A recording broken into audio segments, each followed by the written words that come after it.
también más cómodo recibir un fármaco o dos fármacos a recibir 3 o 4 fármacos diferentes. ¿Sí? Y aparte, si están peleando con el gato dándole metilcisteína o algo por el estilo, pueden hacer que el bronco aspire y van a empeorar esto también. ¿Sí? Los gatos no son tan fáciles de medicar. Bueno, depende mucho de la presentación. Entonces, el tratamiento, ¿en qué se fundamenta? ¿Qué vamos a hacer? Controlar la inflamación. Inmediatamente manejamos la inflamación, va a disminuir la tos. ¿Sí? Si no disminuye la tos, perfecto, nos vamos con antitusígenos, pero generalmente no van a ser nuestra primera línea de acción farmacológica. ¿Sí? Controlamos la inflamación de manera secundaria, suele disminuir la tos, quedamos inflamado, y finalmente, ¿sí? Se revierte la hipersecreción de mucosa, o de mucus en este caso, pero lastimosamente acá el periodo de inflamación fue tan largo que llevó a remodelación bronquial. No se devuelve la anatomía normal del bronquio, ya quedó inflamado, ¿sí? Ya sus paredes se volvieron fibróticas, ya no tenemos la capacidad ni de contraernos tanto ni de expandirnos tanto, ¿sí?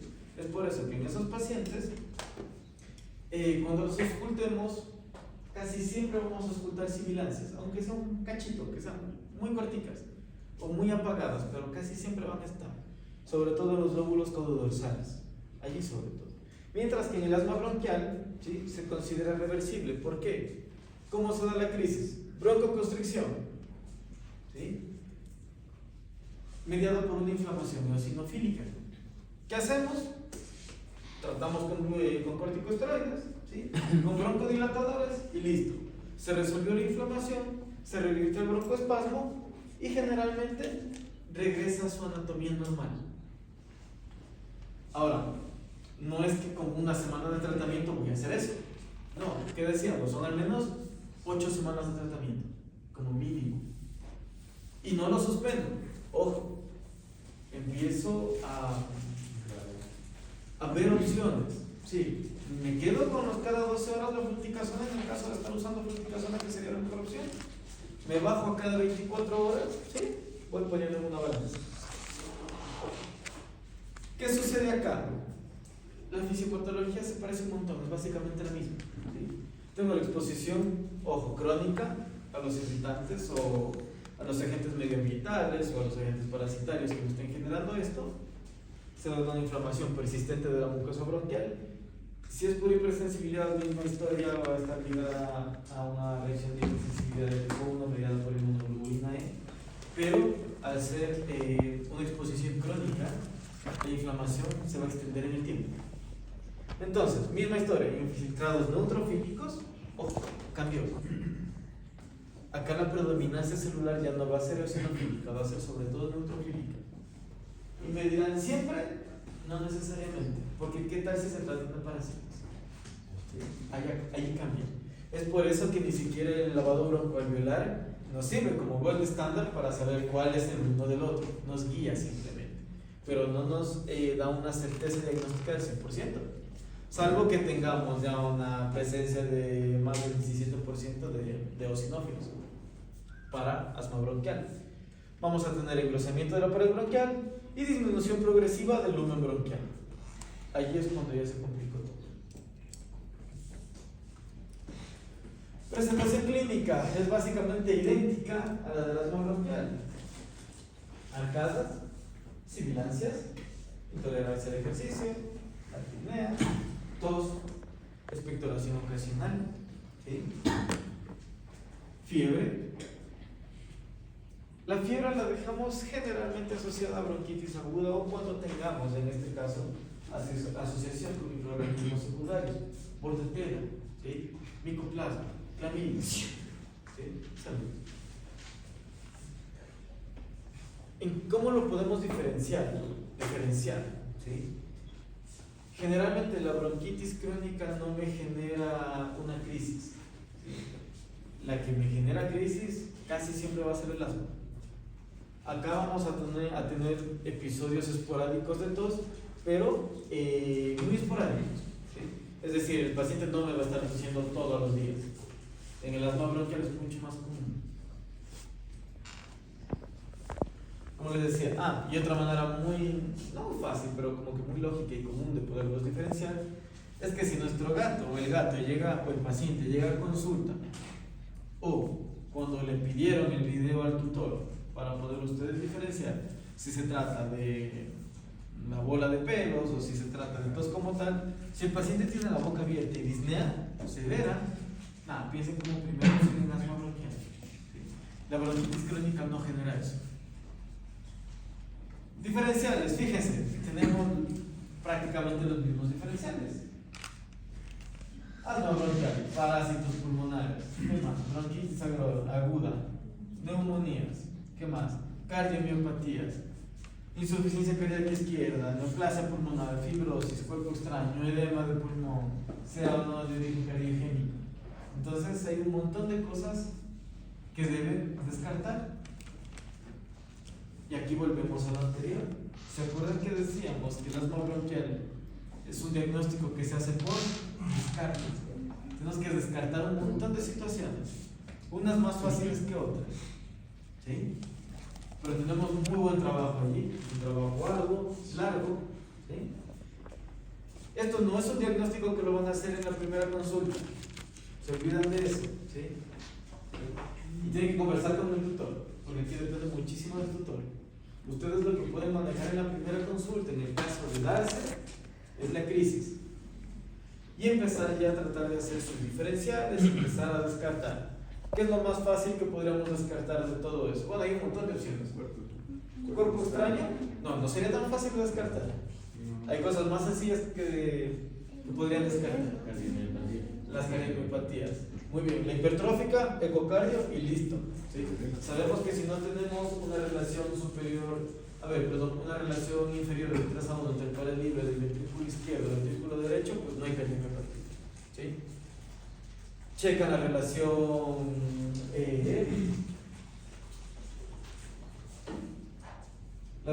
aorta con el atrio izquierdo, ¿sí? Ya saben que no hay la hipertrofia excéntrica o de la dilatación del atrio izquierdo, entonces pues ya, como que no tendría por qué haber tos de origen cardiogénico. Perfecto. Fibrosis pulmonar, edema de pulmón, sea o no de origen cardiogénico, ¿qué más? Neoplasias pulmonares, rayos X. ¿Sí? Cuerpo extraño, no necesariamente, porque hay cuerpos extraños que no los vamos a poder ver a los rayos X. ¿Sí? Entonces, sería como que hay una complejidad intermedia más o menos de descartar eso. Parásitos pulmonares, ¿sí? Bueno, parásitos en general. ¿Iríamos a descartar cada uno de esos? Bueno, quizá que tendríamos que descartar sí o sí. ¿Cuál sería? Hidrofilaria. ¿Sí? Ese sería como que en el más tendríamos que tener cautela. ¿Por qué? Porque si ya tenemos hidrofilaria como tal y no solamente microfilaria circulando, en el momento en que desparasitamos acabamos de matar el gato. ¿Sí? Porque podemos generar un trombo verminoso. ¿Sí? Ahí se acaba, chao Michi. Entonces, es un montón de cosas que tengo que evaluar. Y a la final descarto todo esto y quizá un poquito más de patologías u otras patologías. Y apenas allí digo, a ver, chévere, todo indica que vamos para asma bronquial. Vamos con el tratamiento. ¿Se acuerdan que decíamos que parte del diagnóstico se fundamentaba en un diagnóstico farmacológico? Por eso, porque tenemos un montón de cosas por descartar. Exámenes complementarios, mismos que en el asma bronquial. Vamos, rayos X de tórax, ¿qué notan allí? ¿Sí? Muy bien, patrón bronquial. Primero, ¿cómo saben que eso es de gato? Muy bien. Lo que pasa es que sí, a veces se confunden empezando con algo bien básico. A ver, entonces, ¿tenemos patrón bronquial, sí o no? Sí tenemos. Si ven donas, tireles de tren, es un patrón bronquial. Lo que no tenemos es acá ni un intersticial menos un alveolar. ¿Sí? Ojo, hay patrón o tenemos en este caso indicios de hiperinsuflación pulmonar. No. ¿Por qué? ¿En qué nos fijamos? En el diafragma, en la silueta diafragmática. Muy bien, ¿sí? Si el diafragma, si podemos diferenciar de manera muy clara sus pilares con su cúpula, ¿sí?, que mantienen pues su silueta casi que normal, con ondulaciones y demás, pues no hay hiperinsuflación. Recuerden que la hiperinsuflación va a oprimir o empujar el diafragma hacia caudal, generando que se aplane. ¿Qué más? ¿Qué más vamos a buscar? La radiolucidez de los lóbulos pulmonares, ¿sí? Si esto está muy oscuro, ¿sí?, bueno, no se confundan tampoco con motores, pero si eso está muy oscuro, ¿qué quiere decir? Que tengo aire atrapado dentro de él, ¿sí?, y que el gato se está esforzando mucho más por ventilar, ¿sí?, está metiendo mucho más aire. El problema no es que no pueda meter aire, el problema es que el aire se me está quedando hasta los bronquios, ¿sí? No hay el intercambio gaseoso en los alveolos, para que no se me confunda. Entonces, acá, como es algo crónico, ¿sí?, y no tenemos episodios de crisis, entonces generalmente la radiolucidez del pulmón va a ser mucha menor si lo comparamos a la radiolucidez del pulmón en el gato con asma bronquial. Ahora, me regreso, quédense con esa imagen. Fíjense muy bien los detalles de esa imagen y vamos a buscar los rayos X.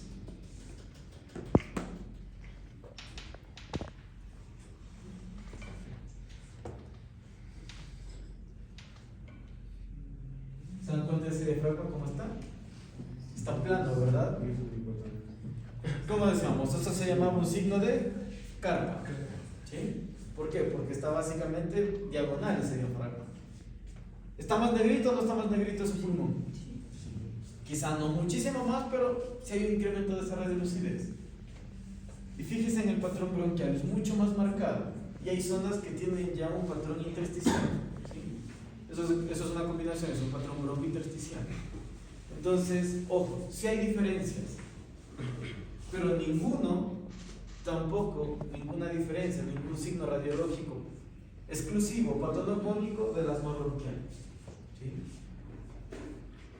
Entonces, ¿salgo los rayos X? Sí, sé que hay una bronquitis crónica, pero dentro de toda la clasificación de las bronquitis crónicas, tengo las bronquitis crónicas y al asma bronquial.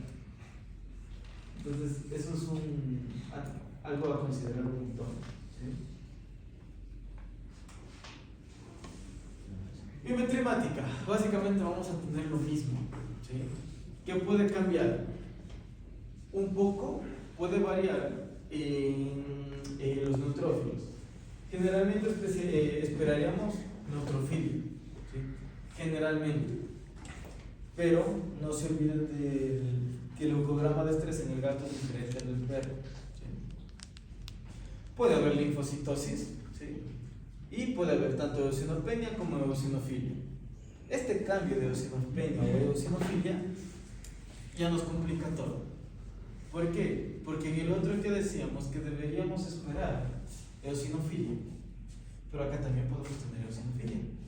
Entonces ya no podemos diferenciar uno del otro, ¿sí? Es un lío.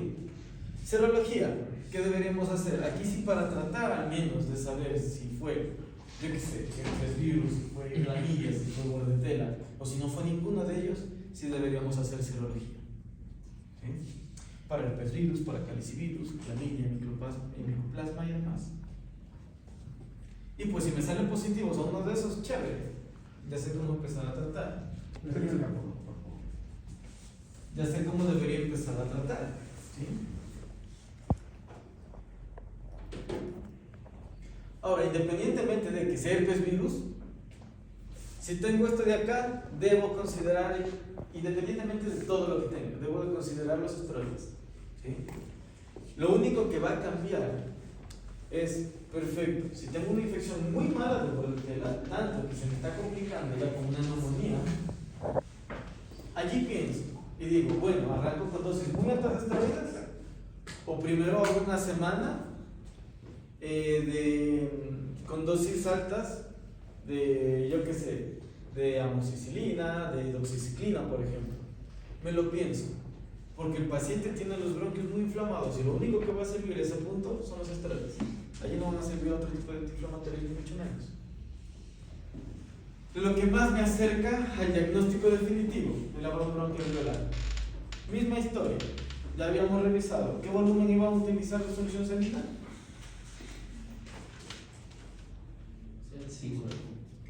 0,5 mililitros por kilogramo de peso. Muy bien. O si es un gato grande y no quiero calcular, ya 5 ml por gato, directo. Y van a recuperar solamente el 10 al 15% del volumen que infundan. ¿Sí? Y recuerden, nunca jamás se les ocurra hacer el lavado bronquialveolar en un gato con crisis. Es decir, en el gato que les diga estresado, ventilando con boca abierta, en posición autonémica, no se les ocurra hacer ese lavado. ¿Sí? Lo van a complicar un montón. ¿Es lo más cercano al gold estándar? Sí. ¿Por qué? Porque nos va a permitir discernir al menos un poquito si se trata de alergias, si se trata de parásitos, si se trata de infecciones o si se trata de neoplasias. Hacemos el lavado bronquial, chévere, y ya, nos sale por ahí una capilaria. Salga nomás joven, es que va a paniquear. Ábrelo, pero tiene que. Nos sale un huevito de capilaria. Chévere, ya sé que vamos por parásitos. Si tengo un montón de, yo qué sé, de neutros degenerados y bacterias, seguramente me voy por una infección de carácter bacteriano. ¿Sí? Si para mala suerte del gato me salen, yo qué sé, y simplemente cito células redondas, o en la citología, exacto, fue lo que dijeron, reviso la citología y se me viene eso a mente. ¿Sí? Tengo células con anisocitosis, anisomeriosis, con mucho pleomorfismo. Entonces digo, bueno, está jodido el gato. ¿Sí? Entonces, ¿qué significa todo esto? Si tengo un recuento de eosinófilos altos, ya sabemos que vamos primero por qué, por asma felino. ¿Sí? Si ese recuento de neutrófilos no es tan alto, me quedo con un proceso alérgico crónico. ¿Sí? Si tengo neutrófilos degenerados, nada, bronquitis. ¿De qué origen? Nada, un montón. ¿Sí? Si tengo macrófagos, exposición crónica e irritantes. Generalmente. ¿Sí? Y si tengo células neoplásicas, pues ya nada, ¿sí? Ahí se hacen planes con huellas memorables. Para que sea asma, recuerden que los eosinófilos tienen que estar aproximadamente en un 17 a 20% de recuento, mientras que los neutrófilos de entre el 20 al 70%. Son valores muy altos, rangos muy abiertos, muy altos. Por eso, el lavado bronquialveolar tampoco se considera el gold estándar para esto. ¿Cuál decíamos que era la única prueba que me podía servir para diagnosticar 100% de lo que estaba pasando? El histopatológico. ¿Sí? Ponemos en una balanza. ¿Sí? ¿Hacemos histopatológico o no hacemos histopatológico? Eso depende enteramente de su opinión como médicos. ¿Sí? Depende de ustedes. Al menos si todo me indica que vamos para asma bronquial y el paciente mejora, no justifica. Pero si nos vamos para bronquitis crónica, llevamos yo que sé un año de tratamiento y el paciente no mejora y repito exámenes y no tengo absolutamente nada claro, sí a mí. Pero todo eso tiene que conversar obviamente con el tutor, ver hasta dónde el tutor les permite avanzar. Es una tablita comparativa. Esto les va a servir como base. ¿Sí? Van a tener todos los recuentos de lavado bronquialveolar: macrófagos, neutrófilos, eosinófilos, linfocitos, bacterias. Gato sano, bronquitis felina, asma bronquial felina. Ahora, lastimosamente, estos estudios no son de acá, no son de América del Sur. Entonces, acá está un temazo de tesis. Se consiguen al menos unos 10 gatos sanos, hacen el lavado bronquialveolar. Se consiguen unos 10, 15 gatos o incluso ni siquiera se consiguen gatos con patología respiratoria, simplemente hacen el estudio en gatos sanos y fundamentan las bases en nuestro medio para estadificar los recuentos normales de un gato sano, un gato sin enfermedad respiratoria crónica. Ya tiene una tesis y barata. No es costoso. Se empiezan a pelear. A ver, creo que sería mucho para un proyecto integrador. No porque vayan a gastar mucho o a trabajar mucho, es porque el estudio es muy interesante para un proyecto integrador.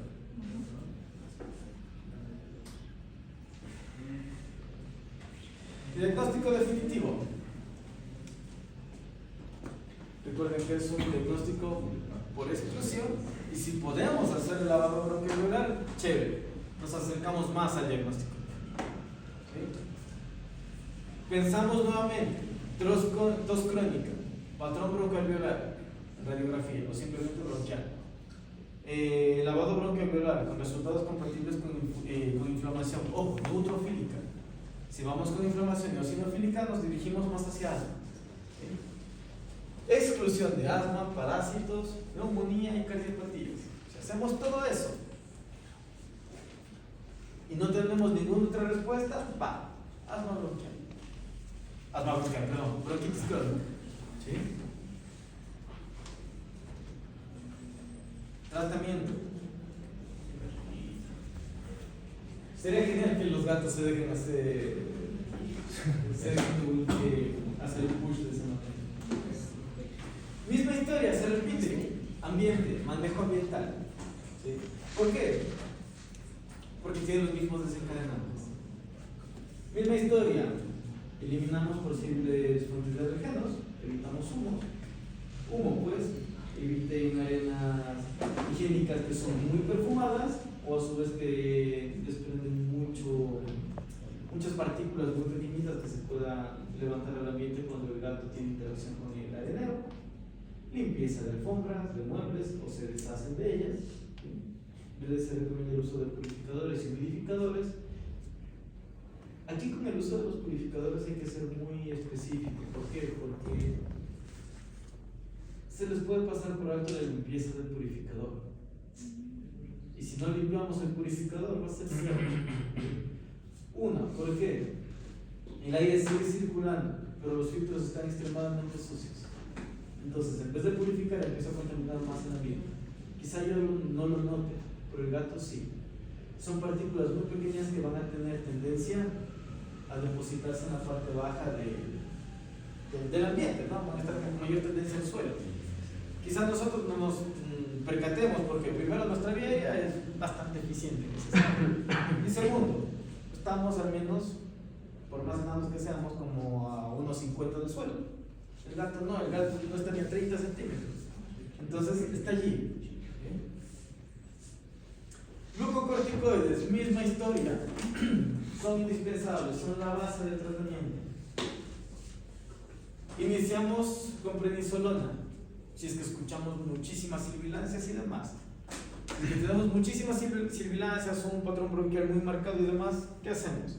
De 0.5 o 1 miligramo por kilo cada 12 horas, al menos durante una semana.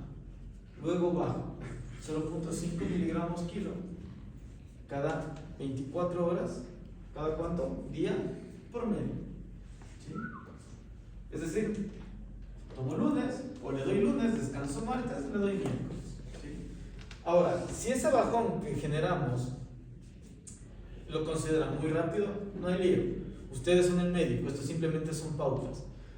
Pueden iniciar con prednisolona 1 miligramo por kilo cada 12 horas, una semana, luego se bajan a 0.5 miligramos kilo cada 12 horas, o a su vez 1 miligramo por kilogramo de peso cada 24 horas, y así lo van reduciendo de manera paulatina, despacito. ¿Sí?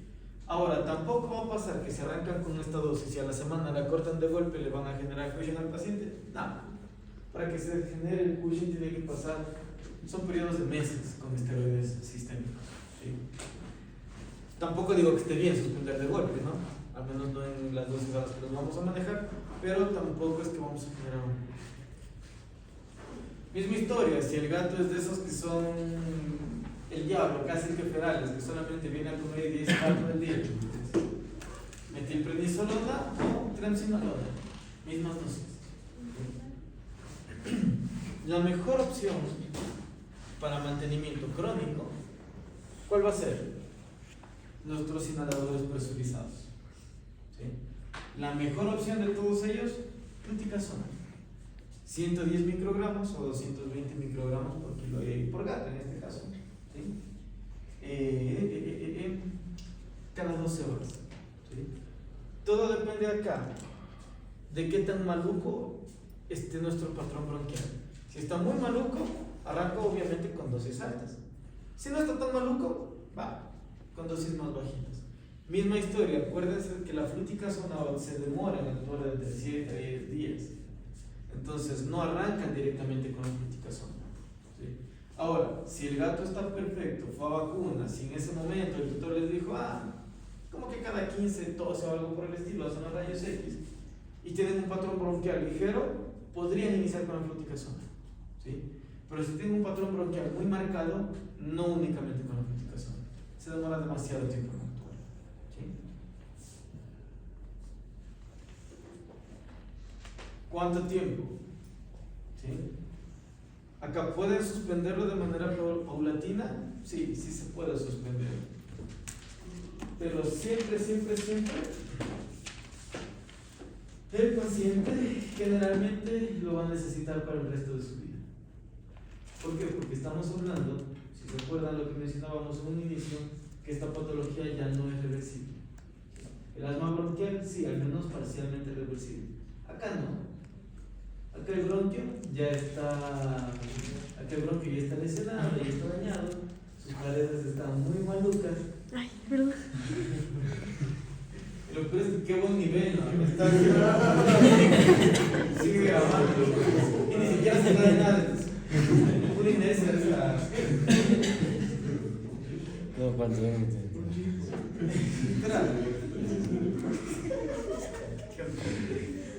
Entonces, ¿puede reducirlo de manera paulatina? Sí. ¿Hasta qué punto? Hasta necesitar una inundación cada 24 horas. Pero no, generalmente no van a poder suspender la fluticasona. Y eso el tutor tiene que estar muy consciente de. La ventaja, la fluticasona ingresa, actúa y sale, no se metaboliza. Entonces, incluso si su gato tiene, yo qué sé, está ensalado y aparte tiene diabetes, no va a pasar absolutamente nada. Con la fluticasona. Sí. No. Con la fluticasona, si se quieren quedar media vida con prednisolona, allí sí el gato con diabetes la va a pasar mal. ¿Sí? Peor aún si le dan metilprednisolona o si le dan triamcinolona. ¿Por qué? Porque ya perdieron la capacidad de control de dosificación. ¿Sí? Entonces, eso ya sí no es una prioridad. Broncodilatadores, acá nos quedamos únicamente con 2, ya no con 3. ¿Sí? El salbutamol va a ser nuestra base, siempre. ¿Sí? Incluso si se llega a presentar una crisis, el salbutamol va de cajón, va de ley. Eso es lo que va a salvar al paciente. Eso es lo que lo va a broncodilatar de manera muy rápida. Si por obvias circunstancias no tenemos acceso a la vía aérea, yo qué sé, el gato está tan maluquito que no se deja manipular el rostro, vamos a tener terbutalina. ¿Sí? La terbutalina la podemos aplicar, recuerden, de manera subcutánea, de manera intramuscular. Y si el gato definitivamente odia, esto sobre todo va para el caso del asma bronquial, odia el inhalador del broncodilatador, ¿sí? Podemos utilizar terbutalina vía oral de manera crónica. Sí es una opción. Digamos que odia tanto los inhaladores que definitivamente no lo podemos manejar con inhaladores y nos vamos a quedar con prednisolona en dosis súper bajitas, ya que es 0.5 miligramos kilo cada 72 horas, es decir, doy lunes, descanso martes, miércoles, doy jueves, ¿sí? Que sí se puede hacer, y me voy con terbutalina vía oral. También se puede, hay opciones. Si bien no son la primera ni la mejor opción, pero es mejor a no dar absolutamente nada al gato.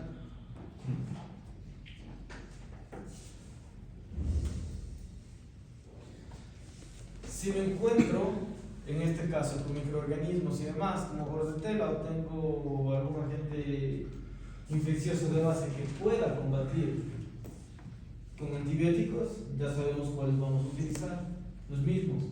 ¿Sí? Están indicados. Doxiciclina, pero es que la pregunta era del perro.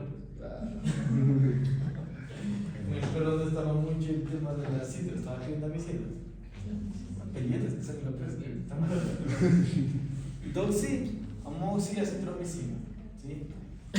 ¿De qué depende mucho el periodo de dosificación? De lo que encuentren. ¿Sí? Generalmente de 7 a 10 días para doxiciclina. Ahora, recuerden que la doxiciclina, en el caso de ser necesario, puede irse por 3 semanas, 4 semanas sin problema. Y si vamos a utilizar doxiciclina, ¿qué decíamos que tienen que tomar en cuenta o a consideración? Exacto, para prevenir una posible esofagitis. Muy bien. La ventaja es que en nuestro medio tenemos doxiciclina en jarabe, entonces es mucho más noble. Amoxicilina de 7 a 14 días, ¿sí? Y acitromicina de 5 a 10 días.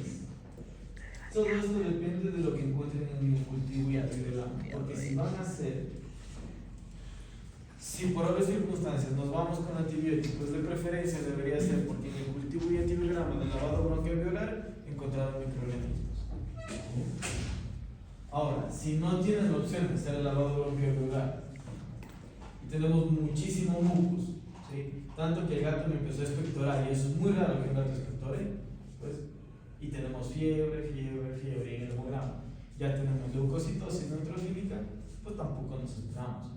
No nos vamos a poner en el plan de, no, si cultivo y antibiograma yo no le mando antibiótico. No, se les puede generar una neumonía, y una neumonía en un paciente con bronquitis crónica o asma bronquial, pero aún es muy complicado lo que puedan salir de eso.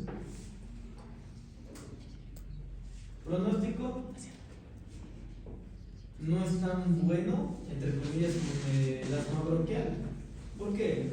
Porque acá ya no se van a revertir los daños bronquiales. Acá el daño está ahí. ¿Sí? Acá la fibrosis de los bronquios ya está. No pueden revertir eso, no hay manera de. Pero sin embargo, si el gato acepta su medicación, recibe la medicación de manera adecuada y demás, debería ser un pronóstico bueno. ¿Sí? Si tenemos ya daños bronquiales muy malucos, pasa a ser en este caso un paciente con pronóstico reservado. ¿Sí? La curación es prácticamente imposible porque ya tenemos daño estructural. Y misma historia, si el paciente no mejora, preguntamos, ¿está recibiendo los medicamentos de manera adecuada? ¿Sí? Si los está recibiendo o eso cree el tutor, perfecto. Demuéstrele cómo les está medicando. ¿Sí? Porque el tutor puede pensar que está haciendo las cosas perfectas y no tanto. Por eso, cuando ustedes mandan al paciente, ya con sus inhaladores y demás, antes de enviar al paciente a casa, le enseñan al tutor cómo tienen que darle la medicación, cómo lo van en este caso a nebulizar. ¿Sí? Van a enseñar a contar el número de respiraciones, o mejor aún el número de segundos que tiene que estar el paciente conectado a la aerocámara, y eso. ¿Sí? Porque si no, ¿qué chiste? Pues pueden mandar un montón de inhaladores, los que quieran, no le enseñan al tutor cómo darles, ¿sí? Literal, le ponen con perfume al gato, no funciona. ¿Listo? ¿Preguntas? ¿Quedó claro? Sí. ¿Sí? Muy bien. Gracias. Listo. Yo creo. Tiene 5 minutos para organizarse porque vamos a arrancar ya con los casos.